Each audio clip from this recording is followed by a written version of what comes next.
Bismillahirrahmanirrahim. PF Intermediate College, E9, Islamabad. Thank you very much for inviting me over to speak on Iqbal. Yes, Allama Iqbal. He was not only a poet, but a visionary leader who gave the concept of an independent Islamic state for the Muslims of the subcontinent. What a great idea it was.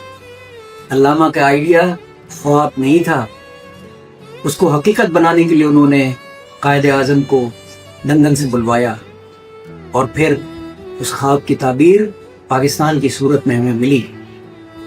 लेकिन फिर मुझे हमने तामीर करना था, वो जिम्मेदारी मेरी और आपकी थी।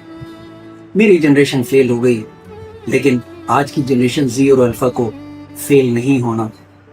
पाकिस्तान को उन बुनियादों पे तामीर करना है जो अल्लामा ने दी थी और जो कायदे आज़म ने दी थी, तभी हम 21वीं सदी में उनका मुकाबला कर सकेंगे। याद रखिए, ये AI का दौर, आर्टिफिशियल इंटेलिजेंस का दौर है। अगर हम टेक्नोलॉजी को अडॉप्ट नहीं करेंगे और ज़माने के साथ नहीं चलेंगे तो हम उनका मुकाबला नहीं कर सकते। जिन्होंने अंग्रेज़ों का मुकाबला मैदानों में नहीं बल्कि उनकी अपनी ब्रिटिश कोर्ट्स में किया था, इसलिए हमें भी उनका मुकाबला कीबोर्ड पे करना है, आसमानों में करना है, समंदरों में करना है, समंदर की तहों में करना है, खलाओं में करना है, क्योंकि अल्लाह ताला ने मुसलमान को और इंसान को अशरफुल मखलूक़ात बनाया है, विज़डम दी है, सोचने समझने की सलाहियत दी है। इसलिए हमें अंग्रेज़ों की ग़ुलामी नहीं बल्कि हुक्मरानी करनी है इंशाअल्लाह। और खुदी का मतलब एक बार फिर समझाता, लेट्स डू इट।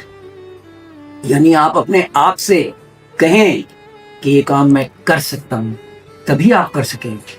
अगर आप दूसरों की तरफ देखते रहेंगे कि आपको रेडीमेड सोल्यूशन मिल जाए तो आप फिर कभी तरक्की नहीं कर सकेंगे, कभी अंग्रेज़ों का मुकाबला नहीं कर सकेंगे। याद रखिए, एक ज़माना था जब अंग्रेज़ मुसलमानों की तकलीद करता था, लेकिन फिर मुसलमान किसी और तरफ चले गए और वो तकलीद या वो क़यादत हमारे हाथों से निकल के अंग्रेज़ों के हाथों में चली गई।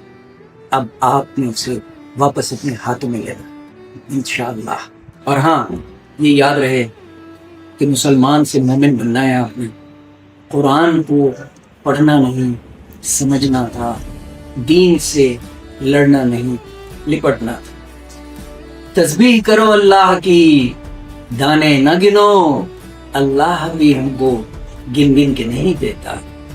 अल्लाह भी हमको गिन गिन के नहीं देता, अल्लाह ने हमसे हिसाब लेना है। वो देता बेहिसाब है, लेकिन बंदा बेलगाम हो तो लेता फिर हिसाब है, लेता फिर हिसाब।